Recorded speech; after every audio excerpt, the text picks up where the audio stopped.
গল্পের দেশে তোমাকে আবারও স্বাগত। আজকে সাহিত্যিক মানিক বন্দ্যোপাধ্যায়ের যে ছোট গল্পটি পাঠ করব সেটি হলো প্রাগৈতিহাসিক। গল্প পাঠে আমি দীপালি।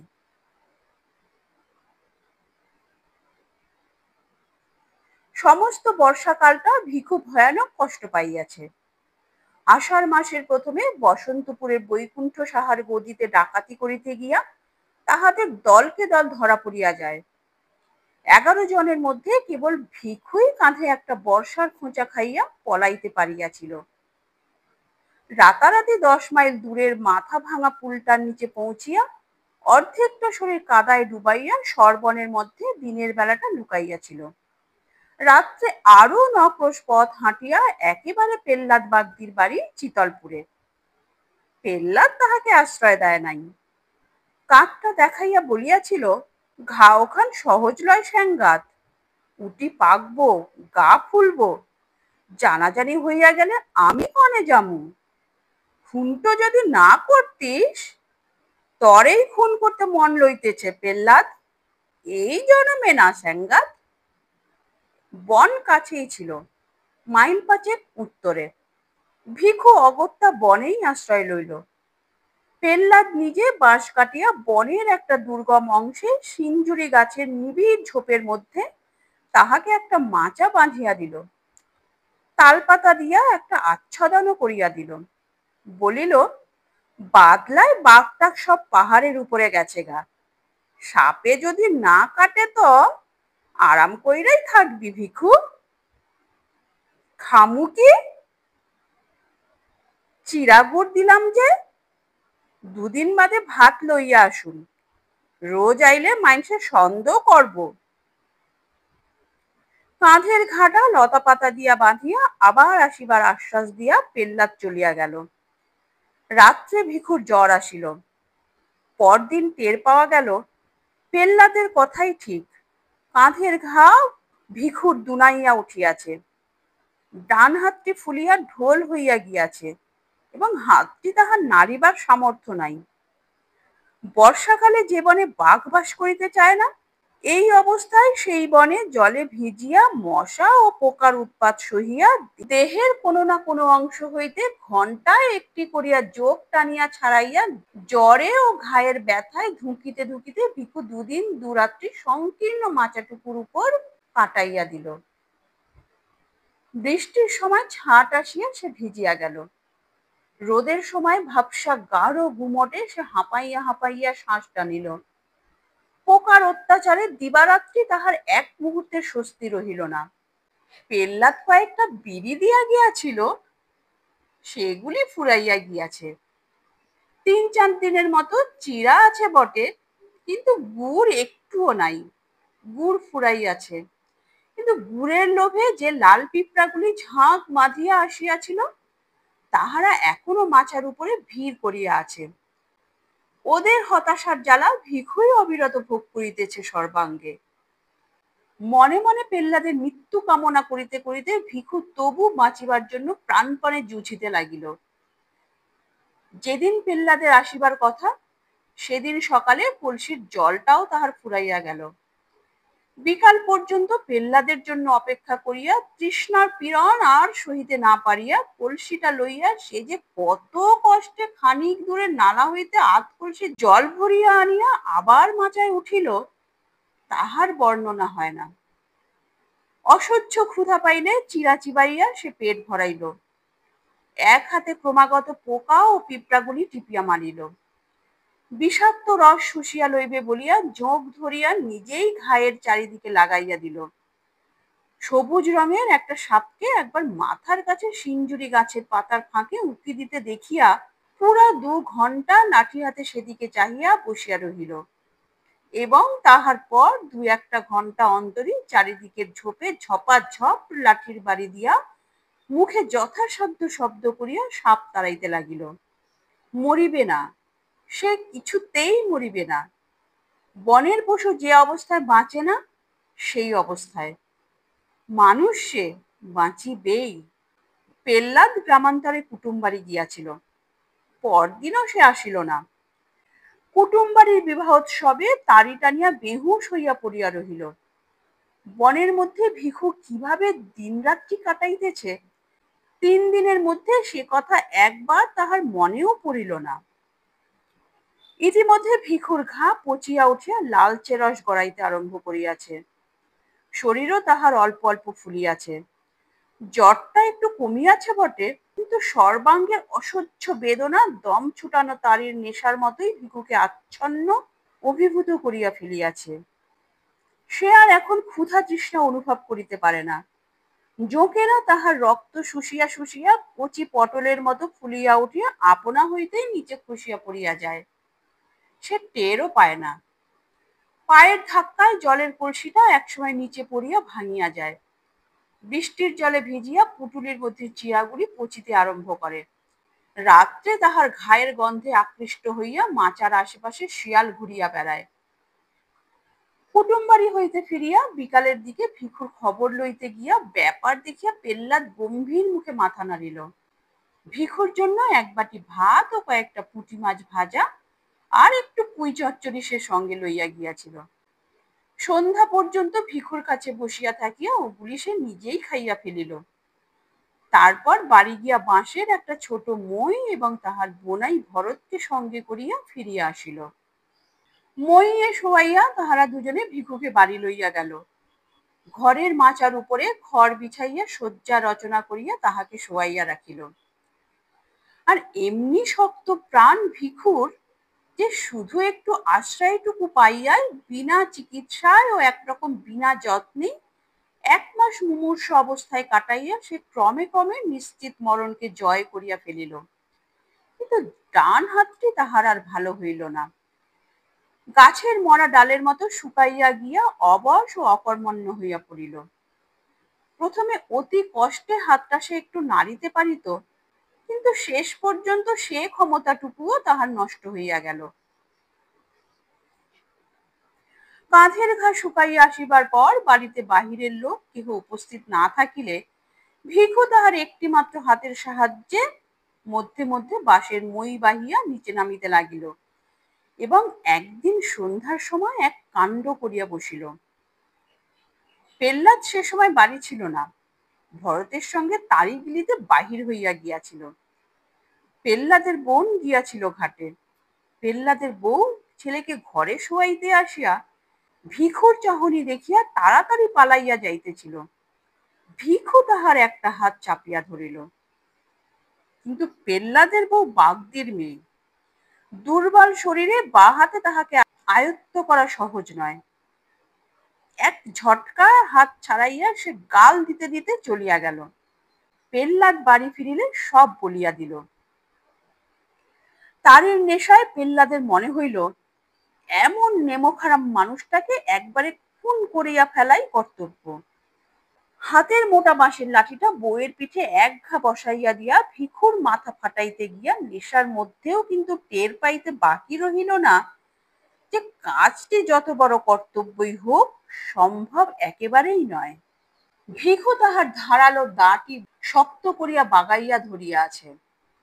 সুতরাং খুনোখুনির পরিবর্তে তাহাদের মধ্যে অশ্লীল কথার আদান প্রদান হইয়া গেল। শেষে পেল্লাদ বলিল, তোর লাইগা আমার 7 টাকা খরচ গেছে, টাকাটা দে, দিয়া বাইরো আমার বাড়ির থেকে, দূর হ। ভিখু বলিল, আমার কোমরে একটা বাজু বন্ধ রাখছিলাম, তুই চুরি করছস। আগে আমার বাজু ফিরাইয়া দে, তবে যামু। তোর বাজুর খবর জানে কেডা রে?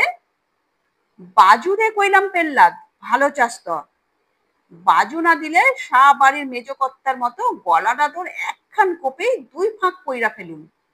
এই তোরে আমি কইয়া রাখলাম। বাজু পালি আমি অখনই যামু গিয়া।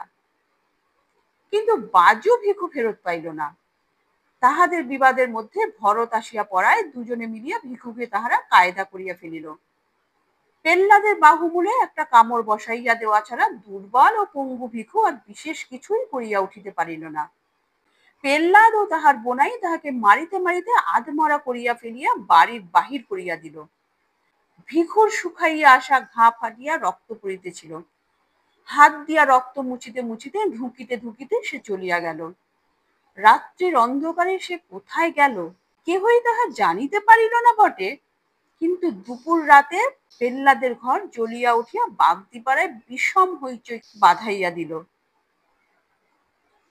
পেল্লাদ কপাল চাপড়াইয়া বলিতে লাগিল, হায় সর্বনাশ, হায় সর্বনাশ, ঘরকে আমার শনি আইছিল গো, হায় সর্বনাশ।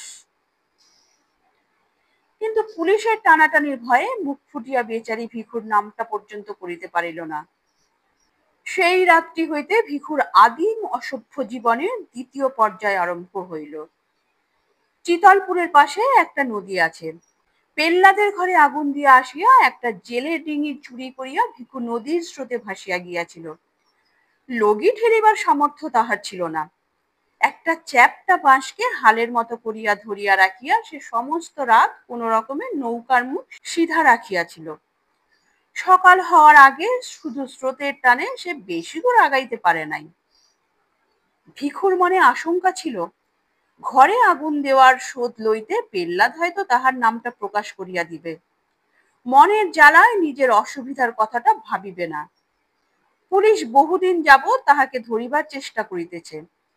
বৈকুণ্ঠ সাহার বাড়িতে খুনটা হওয়ার ফলে চেষ্টা তাহাদের বাড়িয়াছে বই কমে নাই। পেল্লাদের কাছে খবর পাইলে পুলিশ আশেপাশে চারিদিকে তাহার খোঁজ করিবে। ২০-৩০ মাইলের মধ্যে লোকালয়ে মুখ দেখানো তাহার পক্ষে বিপদের কথা। কিন্তু ভিখু তখন মরিয়া হইয়া উঠিয়াছে। কাল বিকাল হইতে সে কিছু খায় নাই। দুজন জোয়ান মানুষের হাতে বেদম মার খাইয়া এখনো দুর্বল শরীরটা তাহার ব্যথায় আড়ষ্ট হইয়া আছে। ভোর ভোর মহকুমা শহরের ঘাটের সামনে পৌঁছিয়া সে ঘাটে নৌকা লাগাইল। নদীর জলে ডুবিয়া ডুবিয়া স্নান করিয়া গায়ের রক্তের চিহ্ন ধুইয়া ফেলিয়া শহরের ভিতর প্রবেশ করিল। ক্ষুধায় সে চোখে অন্ধকার দেখিতেছিল। একটি পয়সাও তাহার সঙ্গে নাই যে মুড়ি কিনিয়া খায়। বাজারের রাস্তায় প্রথমে যে ভদ্রলোকটির সঙ্গে দেখা হইল, তাহারই সামনে হাত পাতিয়া সে বলিল, দুটো পয়সা দিবান কর্তা। তাহার মাথার জট বাঁধা চাপ চাপ রুক্ষ ধূসর চুল, কোমরে জড়ানো মাটির মতো ময়লা ছেঁড়া ন্যাকড়া আর দড়ির মতো শীর্ণ দোদুল্যমান হাতটি দেখিয়া ভদ্রলোকটির বুঝি দয়াই হইল। তিনি তাহাকে একটি পয়সা দান করিলেন। ভিখু বলিল, একটা দিলেন বাবু, আর একটা দেন। ভদ্রলোক চটিয়া বলিলেন, একটা দিলাম তাতে হলো না, ভাগ। এক মুহূর্তের জন্য মনে হইল ভিখু বুঝি তাহাকে একটা বিশ্রী গালই দিয়া বসে। কিন্তু সে আত্মসম্বরণ করিল। গাল দেওয়ার বদলে আরক্ত চোখে তাহার দিকে একবার কটমট করিয়া তাকাইয়া সামনের মুড়ি মুড়কির দোকানে গিয়া পয়সাটা দিয়া মুড়ি কিনিয়া গোগ্রাসে গিলিতে আরম্ভ করিল। সেই হইল তাহার ভিক্ষা করিবার হাতে খড়ি। কয়েকদিনের ভিতরেই সে পৃথিবীর বহু পুরাতন ব্যবসাটির এই প্রকাশ্যতম বিভাগের আইন কানুন সব শিখিয়া ফেলিল। আবেদনের ভঙ্গি ও ভাষা তাহার জন্ম ভিখারির মতো আয়ত্ত হইয়া গেল। শরীর এখন আর সে একেবারেই সাফ করে না। মাথার চুল তাহার ক্রমেই জট বাঁধিয়া বাঁধিয়া দলা দলা হইয়া যায় এবং তাহাতে অনেকগুলি উকুন পরিবার দিনের পর দিন বংশবৃদ্ধি করিয়া চলে। ভিখু মাঝে মাঝে খেপার মতো দুই হাতে মাথা চুলকায়, কিন্তু বাড়তি চুল কাটিয়া ফেলিতে ভরসা পায় না। ভিক্ষা করিয়া সে একটি ছেঁড়া কোট পাইয়াছে।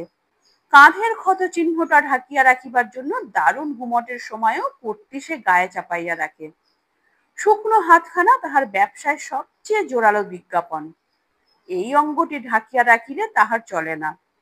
কোটের ডান দিকের হাতটি সে তাই বগলের কাছ হইতে ছিঁড়িয়া বাদ দিয়াছে। একটি টিনের মগ ও একটা লাঠিও সে সংগ্রহ করিয়া লইয়াছে। সকাল হইতে সন্ধ্যা পর্যন্ত বাজারের কাছে রাস্তার ধারে একটা তেঁতুল গাছের নিচে বসিয়া সে ভিক্ষা করে। সকালে 1 পয়সার মুড়ি খাইয়া নেয়। দুপুরে বাজারের খানিক তফাতে একটা পোড়ো বাগানের মধ্যে ঢুকিয়া বট গাছের নিচে ইটের উনুনে মেটে হাঁড়িতে ভাত রান্না করে। মাটির মালসায় কোনোদিন রাঁধে ছোট মাছ, কোনোদিন তরকারি। পেট ভরিয়া খাইয়া বট গাছটাতেই হেলান দিয়া বসিয়া আরামে বিড়ি টানে। তারপর আবার তেঁতুল গাছটার নিচে গিয়া বসে। সারাটা দিন শ্বাস টানা কাটটানির সঙ্গে সে বলিয়া যায়, হেই বাবা একটা পয়সা, আমায় দিলে ভগবান দিব, হেই বাবা একটা পয়সা। অনেক প্রাচীন বুলির মতো ভিক্ষায়াং নৈব নৈব যশ লোকটা আসলে অসত্য। সারাদিনে ভিখুর সামনে দিয়া 1000-1500 লোক যাতায়াত করে এবং গড়ে প্রতি 50 জনের মধ্যে একজন তাহাকে পয়সা অথবা আধলা দেয়। আধলার সংখ্যা বেশি হইলে সারাদিনে ভিখুর 5-6 আনা রোজগার হয়, কিন্তু সাধারণত তাহার উপার্জন 8 আনার কাছাকাছি থাকে। সপ্তাহে এখানে 2 দিন হাট বসে। হাটবারের উপার্জন তাহার একটি পুরো টাকার নিচে নামে না। এখন বর্ষাকাল অতিক্রান্ত হইয়াছে। নদীর দুতীরে কাশে সাদা হইয়া উঠিয়াছে। নদীর কাছেই বিন্নু মাঝির বাড়ির পাশের ভাঙা চালাটা ভিখু মাসিক 8 আনায় ভাড়া করিয়াছে। রাত্রে সে ওখানেই শুইয়া থাকে। ম্যালেরিয়ার মৃত এক ব্যক্তি জীর্ণ কিন্তু পুরো একটি কাঁথা সে সংগ্রহ করিয়াছে। লোকের বাড়ির খড়ের গাদা হইতে চুরি করিয়া আনা খড় বিছাইয়া তাহার উপর কাঁথাটি পাতিয়া সে আরাম করিয়া ঘুমায়। মাঝে মাঝে শহরের ভিতরে গৃহস্থ বাড়িতে ভিক্ষা করিতে গিয়া সে কয়েকখানা ছেঁড়া কাপড় পাইয়াছে, তাহাই পুটলি করিয়া বালিশের মতো ব্যবহার করে। রাত্রে নদীর জল বাতাসে শীত করিতে থাকিলে পুটুলি খুলিয়া একটি কাপড় গায়ে জড়াইয়া লয়। সুখে থাকিয়া এবং পেট ভরিয়া খাইয়া কিছুদিনের মধ্যে ভিখুর দেহে পূর্বের স্বাস্থ্য ফিরিয়া আসিল। তাহার ছাতি ফুলিয়া উঠিল। প্রত্যেকটি অঙ্গ সঞ্চালনে হাতের ও পিঠের মাংসপেশি নাচিয়া উঠিতে লাগিল। অবরুদ্ধ শক্তির উত্তেজনায় ক্রমে ক্রমে তাহার মেজাজ উদ্ধত অসহিষ্ণু হইয়া পড়িল। অভ্যস্ত বুলি আওড়াইয়া কাতর ভাবেই সে এখনো ভিক্ষা চায়, কিন্তু ভিক্ষা না পাইলে তাহার ক্রোধের সীমা থাকে না। পথে লোকজন না থাকিলে তাহার প্রতি উদাসীন পথিককে সে অশ্লীল গাল দিয়া বসে। 1 পয়সার জিনিস কিনিয়া ফাউ না পাইলে দোকানিকে মারিতে ওঠে। নদীর ঘাটে মেয়েরা স্নান করিতে নামিলে ভিক্ষা চাহিবার ছলে জলের ধারে গিয়া দাঁড়ায়। মেয়েরা ভয় পাইলে সে খুশি হয় এবং সরিয়া যাইতে বলিলে নড়ে না, দাঁত বাহির করিয়া দুর্বিনীত হাসি হাসে। রাত্রে স্বরচিত শয্যায় সে ছটফট করে। নারী সঙ্গহীন এই নিরুৎসব জীবন আর তাহার ভালো লাগে না। অতীতের উদ্দাম ঘটনাবহুল জীবনটির জন্য তাহার মন হাহাকার করে। তারির দোকানে ভারে ভারে তারি গিলিয়া সে হল্লা করিত। টলিতে টলিতে বাসির ঘরে গিয়া উন্মত্ত রাত্রি যাপন করিত আর মাঝে মাঝে দল বাঁধিয়া গভীর রাত্রে গৃহস্থের বাড়ি চড়াও হইয়া সকলকে মারিয়া কাটিয়া টাকা ও গহনা লুট করিয়া রাতারাতি উধাও হইয়া যাইত।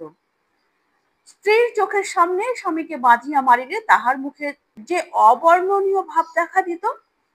পুত্রের অঙ্গ হইতে ফিনকি দিয়া রক্ত ছুটিলে মা যেমন করিয়া আর্তনাদ করিয়া উঠিত, মশালের আলোয় সে দৃশ্য দেখা আর আর্তনাদ শোনার চেয়ে উন্মাদনাকর নেশা কি আছে। পুলিশের ভয়ে গ্রাম হইতে গ্রামান্তরে পলাইয়া বেড়াইয়া আর বন জঙ্গলে লুকাইয়া থাকিয়াও যেন তখন সুখী ছিল। তাহার দলের অনেকেই বারবার ধরা পড়িয়া জেল খাটিয়াছে, কিন্তু জীবনে একবারের বেশি পুলিশ তাহার নাগাল পায় নাই। রাখু বাগদির সঙ্গে পাহানার শ্রীপতি বিশ্বাসের বোনটাকে যেবার সে চুরি করিয়াছিল সেইবার 7 বছরের জন্য তাহার কয়েদ হইয়াছিল, কিন্তু 2 বছরের বেশি কেহ তাহাকে জেলে আটকাইয়া রাখিতে পারে নাই। এক বর্ষার সন্ধ্যায় জেলের প্রাচীর ডিঙাইয়া সে পলাইয়াছিল। তারপর একা সে গৃহস্থ বাড়িতে ঘরের বেড়া কাটিয়া চুরি করিয়াছে। দিনে দুপুরে পুকুর ঘাটে একাকিনী গৃহস্থ বধূর মুখ চাপিয়া গলার হার হাতের বালা খুলিয়া লইয়াছে। রাখুর বউকে সঙ্গে নিয়া নোয়াখালী হইতে সমুদ্র ডিঙাইয়া পাড়ি দিয়াছে একেবারে হাতিয়ায়। 6 মাস পরে রাখুর বউকে হাতিয়ায় ফেলিয়া আসিয়া পরপর 3 বার 3টা দল করিয়া দূরে দূরে কত গ্রামে যে ডাকাতি করিয়া বেড়াইয়াছে, তাহার সবগুলির নামও এখন তাহার স্মরণ নাই। তারপর এই সেদিন বৈকুণ্ঠ সাহার মেজ ভাইটার গলাটা সে দায়ের এক কোপে দুভাগ করিয়া দিয়া আসিয়াছে। কি জীবন তাহার ছিল, এখন কি হইয়াছে! মানুষ খুন করিতে যাহার ভালো লাগিত, সে আজ ভিক্ষা না দিয়া চলিয়া গেলে পথচারীকে একটু টিটকারি দেওয়ার মধ্যে মনের জ্বালা নিঃশেষ করে। দেহের শক্তি তাহার এখনো তেমনি অক্ষুণ্ণ আছে, সে শক্তি প্রয়োগ করিবার উপায়টাই তাহার নাই। কত দোকানে গভীর রাত্রে সামনে টাকার থোক সাজাইয়া একা বসিয়া দোকানি হিসাব মেলায়। বিদেশগত কত পুরুষের গৃহে মেয়েরা থাকে একা। এদিকে ধারালো একটা অস্ত্র হাতে ওদের সামনে হুমকি দিয়া পড়িয়া একদিনে বড়লোক হওয়ার পরিবর্তে বিন্নু মাঝির চালাটার নিচে সে চুপচাপ শুইয়া থাকে। ডান হাতটাতে অন্ধকারে হাত বুলাইয়া ভিখুর আফসোসের সীমা থাকে না। সংসারে অসংখ্য ভীরু ও দুর্বল নরনারীর মধ্যে এত বড় বুকের পাটা আর এমন একটা জোরালো শরীর নিয়া শুধু একটা হাতের অভাবে সে মরিয়া আছে। এমন কপালও মানুষের হয়? তবু এ দুর্ভাগ্য সে সহ্য করিতে পারেন, আফসোসেই নিবৃত্তি। একা ভিখু আর থাকিতে পারে না। বাজারে ঢুকিবার মুখেই একটি ভিখারিনী ভিক্ষা করিতে বসে। বয়স তাহার বেশি নয়, দেহের বাঁধুনিও বেশ আছে, কিন্তু একটা পায়ে হাঁটুর নিচ হইতে পায়ের পাতা পর্যন্ত তাহার থকথকে তৈলাক্ত ঘা। এই ঘায়ের জোরে সে ভিখুর চেয়ে বেশি রোজগার করে, সেজন্য ঘাটিতে সে বিশেষ যত্নে সারিতে দেয় না। ভিখু মধ্যে মধ্যে গিয়া তাহার কাছে বসে। ঘাটি সারবো না লয়? ভিখারিনী বলে, খুব। ওষুধ দিলে অখনই সারে? ভিখু সাগ্রহে বলেন, সারা তবে? ওষুধ দিয়া চটপট সারাইয়া ল, ঘাটি সারলে তোর আর ভিক মাংতি হইব না। জানস, আমি তোরে রাখুম। আমি থাকলি তো? কেন থাকবি না কেন? খাওয়ামু, পরামু, আরামে রাখুম। পায়ের পরনি পাটা দিয়া গাঁট হইয়া বইয়া থাকবি। না করস তুই কিয়ের লেগে? অত সহজে ভুলিবার মেয়ে ভিখারিনী নয়। খানিকটা তামাক পাতা মুখে গুজিয়া সে বলে, দুদিন বাদে মরে যখন তুই খেদাইয়া দিবি, ঘাটি মুই তখন পামু পোয়ানে। ভিখু আজীবন একনিষ্ঠতার প্রতিজ্ঞা করেন, সুখে রাখিবার লোভ দেখায়, কিন্তু ভিখারিনী কোনো মতেই রাজি হয় না। ভিখু ক্ষুণ্ণ মনে ফিরিয়া আসে। এদিকে আকাশে চাঁদ ওঠে, নদীতে জোয়ার ভাটা হয়, শীতের আমেজে বায়ুস্তরে মাদকতা দেখা দেয়। ভিখুর চালার পাশে কলা বাগানে চাঁপা কলার কাঁদি শেষ হইয়া আসে। বিন্নু মাঝি কলা বিক্রির পয়সায় বউকে রূপার গোট কিনিয়া দেয়। তালের রসের মধ্যে নেশা ক্রমেই ঘোরালো ও জমাট হইয়া ওঠে। ভিখুর প্রেমের উত্তাপে ঘৃণা উবিয়া যায়, নিজেকে সে আর সামলাইয়া রাখিতে পারে না। একদিন সকালে উঠিয়াই সে ভিখারিনীর কাছে যায়, বলে, আচ্ছা ল, ঘা লইয়াই চল। ভিখারিনী বলে, আগে আইবার পার নাই? যা, অখন মর গিয়া, আখার তালের ছালি খা গিয়া। কেন, ছালি খাওয়ানোর কথাটা কি? তর লাইগা হাঁ কইরা বইসা আছি ভাবছস তুই বটে? আমি ওই উয়ার সাথে রইছি। ওদিকে তাকাইয়া ভিখু দেখিতে পায় তাহারই মতন জোয়ান দাড়িওয়ালা এক খঞ্চ ভিখারি খানিক তফাতে আসন করিয়াছে। তাহার ডান হাতটি মতো ওর একটি পা হাঁটুর নিচে শুকাইয়া গিয়াছে। বিশেষ যত্ন সহকারে এই অংশটুকু সামনে মেলিয়া রাখিয়া সে আল্লাহর নামে সকলের দয়া প্রার্থনা করিতেছে। পাশে পড়িয়া আছে কাঠের একটা কৃত্রিম হস্য পা। ভিখারিনী আবার বলিল, বসস যে, যা পালাইয়া যা, দেখলি খুইন কইরা ফেলাইব কইয়া দিলাম।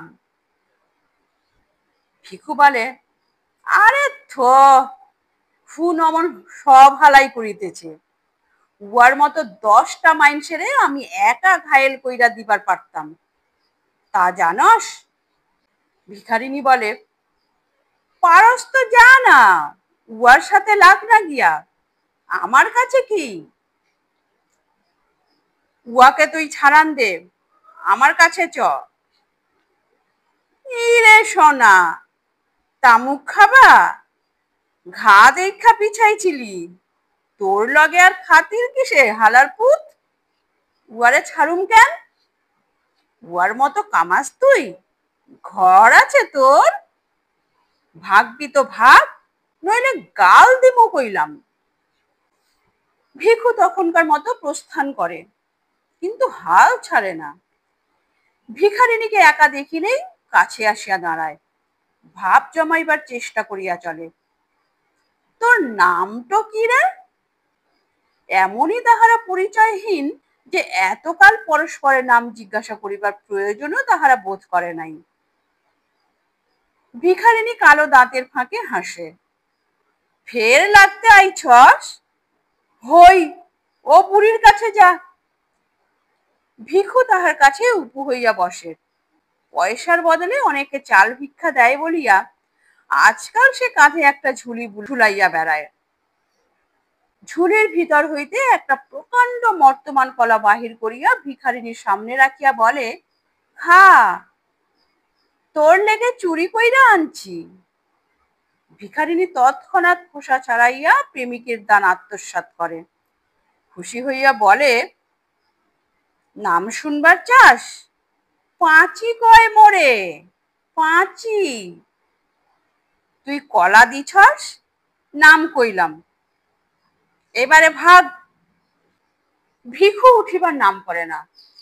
অত বড় একটা কলা দিয়া শুধু নাম শুনিয়া খুশি হইবার মতো শৌখিন সে নয়। যতক্ষণ পারে ধুলার উপর উবু হইয়া বসিয়া পাঁচির সঙ্গে সে আলাপ করে। ওদের স্তরে নামিয়া না গেলে সে আলাপকে কেহ আলাপ বলিয়া চিনিতে পারিবে না। মনে হইবে পরস্পরকে তাহারা যেন গাল দিতেছে। পাঁচির সঙ্গীটির নাম বসির। তাহার সঙ্গেও সে একদিন আলাপ জমাইবার চেষ্টা করিল। সালাম মিয়া। বসির বলিল, ইদিকে ঘোরাফেরা কি জন্যি? সালাম মিয়া হতিছে, লাঠির এক ঘায়ে সিটটি ছেচ্চা দিমুনে।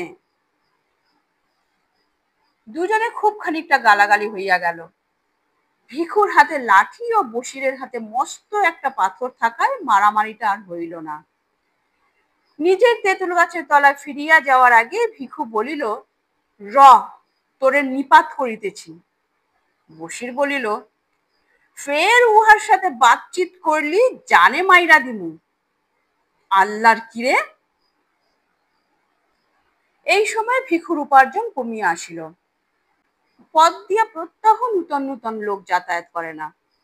একেবারে প্রথমবারের জন্য যাহারা পথটি ব্যবহার করে, দৈনন্দিন পথিকদের মধ্যে তাহাদের সংখ্যা 2 মাসের ভিতরেই মুষ্টিমেয় হইয়া আসে। ভিখুকে একবার যাহারা একটি পয়সা দিয়াছে, পুনরায় তাহাকেই দান করিবার প্রয়োজন তাহাদের অনেকেই বোধ করে না। সংসারে ভিখারির অভাব নাই। কোন রকমে ভিখুর পেট চলিতে লাগিল। হাটবার ছাড়া রোজগারের একটি পয়সাও সে বাঁচাইতে পারিল না। সে ভাবনায় পড়িয়া গেল। শীত পড়িলে খোলা চালের নিচে থাকা কষ্টকর হইবে। যেখানে হোক চারদিক ঘেরা যেমন তেমন ঘর একখানা তাহার চাই। মাথা গুজিবার একটা ঠাঁই আর দুবেলা খাইতে না পাইলে কোন যুবতী ভিখারিনী তাহার সঙ্গে বাস করিতে রাজি হইবে না। অথচ উপার্জন তাহার যেভাবে কমিয়া আসিতেছে, এভাবে কমিতে থাকিলে শীতকালে নিজেই হয়তো সে পেট ভরিয়া খাইতে পাইবে না। যেভাবেই হোক আয় তাহাকে বাড়াইতেই হইবে। এখানে থাকিয়া আয় বাড়াইবার কোনো উপায়ই সে দেখিতে পায় না। চুরি ডাকাতির উপায় নেই, মজুর খাটিবার উপায় নাই। একেবারে খুন করিয়া না ফেলিলে কাহারও কাছে অর্থ ছিনাইয়া লওয়া এক হাতে সম্ভব নয়। পাঁচিকে ফেলিয়া এই শহর ছাড়িয়া কোথাও যাইতে তাহার ইচ্ছা হয় না। আপনার ভাগ্যের বিরুদ্ধে ভিখুর মন বিদ্রোহী হইয়া ওঠে। তাহার চালার পাশে বিন্নু মাঝির সুখী পারিবারিক জীবনটা তাহাকে হিংসায় জর্জরিত করিয়া দেয়। একদিন বিন্নুর ঘরে আগুন ধরাইয়া দিবার জন্য মন ছটফট করিয়া ওঠে। নদীর ধারে খেপার মতো ঘুরিতে ঘুরিতে মাঝে মাঝে তাহার মনে হয় পৃথিবীর সমস্ত পুরুষকে হত্যা করিয়া পৃথিবীর যত খাদ্য ও যত নারী আছে একা সব দখল করিতে না পারিলে তাহার তৃপ্তি হইবে না। আরো কিছুকাল ভিখু এমনি অসন্তোষের মধ্যে কাটাইয়া দিল। তারপর একদিন গভীর রাত্রে ঝুলির মধ্যে তাহার সমস্ত মূল্যবান জিনিস ভরিয়া জমানো টাকা কটি কোমরের কাপড়ে শক্ত করিয়া বাঁধিয়া ভিখু তাহার চালা হইতে বাহির হইয়া পড়িল। নদীর ধারে একদিন সে হাতখানেক লম্বা একটা লোহার শিক কুড়াইয়া পাইয়াছিল। অবসর মতো পাথরে ঘষিয়া ঘষিয়া শিকটির একটা মুখ সে চোখা করিয়াছে। এই অস্ত্রটিও সে ঝুলির মধ্যে ভরিয়া সঙ্গে লইল। অমাবস্যার অন্ধকারে আকাশ ভরা তারা তখন ঝিকমিক করিতেছে। ঈশ্বরের পৃথিবীতে শান্ত স্তব্ধতা। বহুকাল পরে মধ্যরাত্রির জনহীন জগতে মনের মধ্যে ভয়ানক একটা কল্পনা নিয়া বিচরণ করিতে বাহির হইয়া ভিখুর সহসা অকথনীয় উল্লাস বোধ হইল। নিজের মনে অস্ফুট স্বরে সে বলিয়া উঠিল, বাঁটি লইয়া ডান তীরে যদি রেহাই দিতা ভগবান। নদীর ধারে ধারে আধা মাইল হাঁটিয়া একটি সংকীর্ণ পথ দিয়া সে শহরে প্রবেশ করিল। বাজার বাঁ হাতে রাখিয়া ঘুমন্ত শহরের বুকে ছোট ছোট অলিগলি দিয়া শহরের অপর প্রান্তে গিয়া পৌঁছিল। শহরে যাওয়ার পাকা রাস্তাটি এখান দিয়া শহর হইতে বাহির হইয়াছে। নদী ঘুরিয়া আসিয়া 2 মাইল তফাৎ এই রাস্তারই পাশে পাশে মাইল খানেক বহিয়া নদী ঘুরিয়া আসিয়া 2 মাইল তফাৎ এই রাস্তারই পাশে পাশে মাইল খানেক বহিয়া গিয়া আবার দক্ষিণে দিক পরিবর্তন করিয়াছে। কিছু দূর পর্যন্ত রাস্তার দুদিকে ফাঁকে ফাঁকে 2-1টি বাড়ি চোখে চোখে পড়ে। তারপর ধানের ক্ষেত ও মাঝে মাঝে জঙ্গলাকীর্ণ পতিত ডাঙার দেখা পাওয়া যায়। এমনি একটা জঙ্গলের ধারে খানিকটা জমি সাফ করিয়া 5-7 খানা কুঁড়ে তুলিয়া কয়েকটা হতভাগ্য মানুষ একটি দরিদ্রতম পল্লী স্থাপিত করিয়াছে। তার মধ্যে একটি কুঁড়ে বসিরের। ভোরে উঠিয়া ঠক ঠক শব্দে কাঠের পা ফেলিয়া সে শহরে ভিক্ষা করিতে যায়। সন্ধ্যার সময় ফিরিয়া আসে। পাঁচি গাছের পাতা জ্বালাইয়া ভাত রাঁধে, বসির টানে তামাক। রাত্রে পাঁচি পায়ের ঘায়ে ন্যাকড়ার পটি জড়ায়। বাঁশের খাটে পাশাপাশি শুইয়া তাহাদের কাটা কাটা কদর্য ভাষায় গল্প করিতে করিতে তাহারা ঘুমাইয়া পড়ে। তাহাদের নীল, তাহাদের শয্যা ও তাহাদের দেহ হইতে একটা ভ্যাপসা পচা দুর্গন্ধ উঠিয়া খড়ের চালের ফুটা দিয়া বাহিরের বাতাসে মিশিতে থাকে। ঘুমের ঘরে বসির নাক ডাকায় পাঁচি বিড়বিড় করিয়া বকে। ভিখু একদিন ওদের পিছু পিছু আসিয়া ঘর দেখিয়া গিয়াছিল। অন্ধকারে সাবধানে ঘরের পিছনে গিয়া ব্যানার ফাঁকে কান পাতিয়া সে কিছুক্ষণ কচুক বনের মধ্যে দাঁড়াইয়া রহিল। তারপর ঘুরিয়া ঘরের সামনে আসিল। ভিখারির কুঁড়ে। দরজার ঝাঁপটি পাঁচি ভেতর হইতে বন্ধ করে নাই, শুধু ঠেকাইয়া রাখিয়াছিল। ঝাঁপটা সন্তর্পণে একপাশে সরাইয়া দিয়া ঝুলির ভিতর হইতে শিকটি বাহির করিয়া শক্ত করিয়া ধরিল।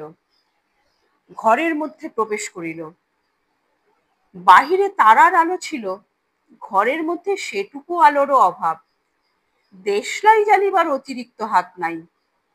ঘরের মধ্যে দাঁড়াইয়া ভিখু ভাবিয়া দেখিল, বসিরের হৃৎপিণ্ডের অবস্থানটি নির্ণয় করা সম্ভব নয়।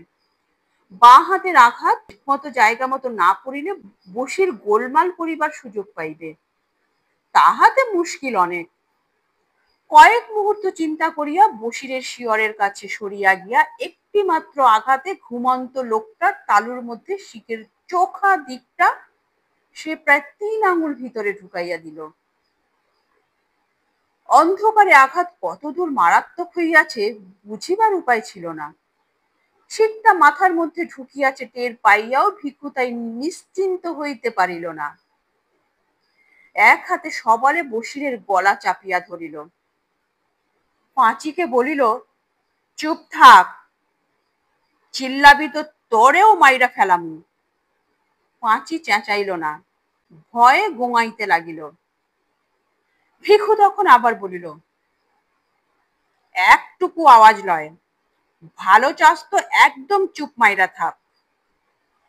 বসে নিষ্পন্দ হইয়া গেলে ভিখু তাহার গলা হইতে হাত সরাইয়া নিল। দম নিয়া বলিল, আলোটা জ্বাইলা দে পাঁচি।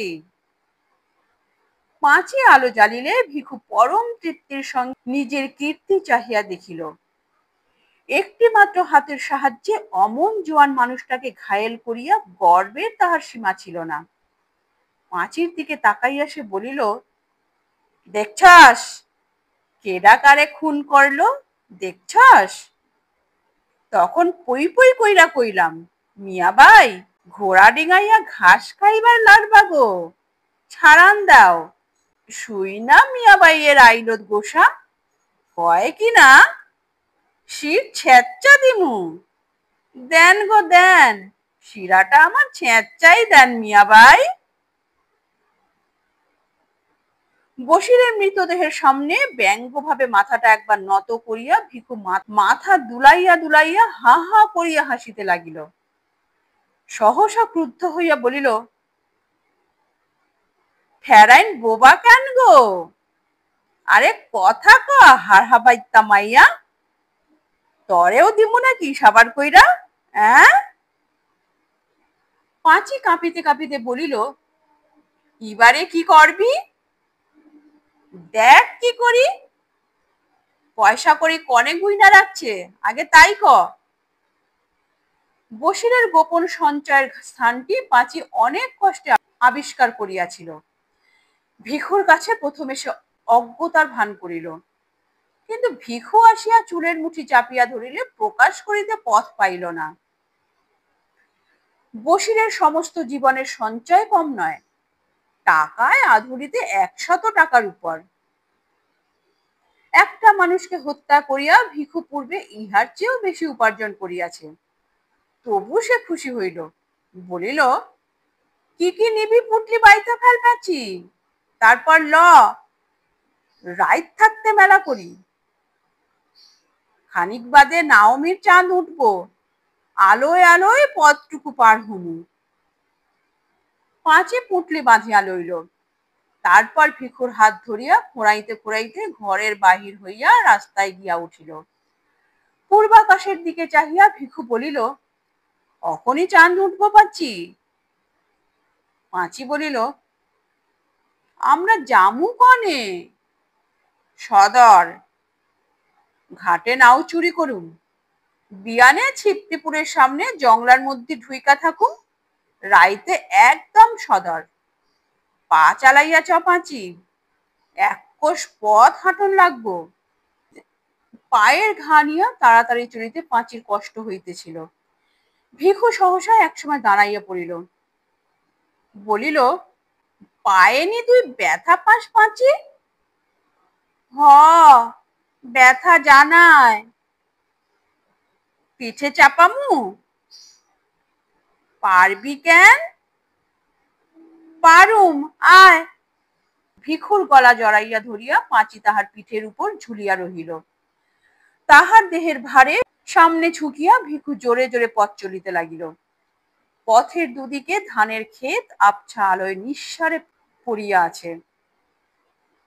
দূরে গ্রামের গাছপালার পিছন হইতে নবমীর চাঁদ আকাশে উঠিয়া আসিয়াছে। ঈশ্বরের পৃথিবীতে শান্ত স্তব্ধতা। হয়তো ওই চাঁদ আর এই পৃথিবীর ইতিহাস আছে, কিন্তু যে ধারাবাহিক অন্ধকার মাতৃগর্ভ হইতে সংগ্রহ করিয়া দেহের অভ্যন্তরে লুকাইয়া ভিখু ও পাঁচি পৃথিবীতে আসিয়াছিল, এবং যে অন্ধকার তাহারা সন্তানের মাংসল আবেষ্টনীর মধ্যে গোপন রাখিয়া যাইবে, তাহা প্রাগৈতিহাসিক। পৃথিবীর আলো আজ পর্যন্ত তাহার নাগাল পায় নাই, কোনোদিন পাইবেও না। নমস্কার। গল্পের দেশের আজকের এই নিবেদন কেমন লাগলো তা কমেন্ট করে অবশ্যই জানাবে। ভালো লাগলে লাইক করে দিও এবং তোমার প্রিয়জনদের সঙ্গে প্রচুর প্রচুর প্রচুর শেয়ার করো, এবং আরো এই ধরনের নিত্য নতুন অডিও স্টোরি শোনার জন্য চ্যানেলটির সঙ্গে জুড়ে থাকো। চ্যানেলে যারা নতুন এসছো তারা চ্যানেলটিকে সাবস্ক্রাইব করে বেল আইকনটি প্রেস করে রাখো, যেন পরবর্তী নোটিফিকেশন সবার আগে তোমার কাছে পৌঁছায়। তোমরা গল্প শোনার পাশাপাশি যারা কুকিং এ ইন্টারেস্টেড তারা মায়ের আদরে রান্না নামে আমার একটি কুকিং চ্যানেল আছে, তোমরা চাইলে সেখানে ভিজিট করতে পারো। ডেসক্রিপশন বক্সে লিংক দেওয়া আছে। তোমাদের প্রত্যেককে শুভ বিজয় দশমীর অনেক অনেক অনেক শুভেচ্ছা, বড়দের প্রণাম, ছোটদের অনেক আদর ও ভালোবাসা, এবং আমার বন্ধু সম যারা আছো তাদের প্রত্যেককে শুভেচ্ছা। তাহলে পরবর্তী গল্প নিয়ে খুব তাড়াতাড়ি ফিরে আসছি। ততক্ষণের জন্য সবাই সুস্থ থেকো, ভালো থেকো, নিজেদের খেয়াল রেখো। নমস্কার, ধন্যবাদ।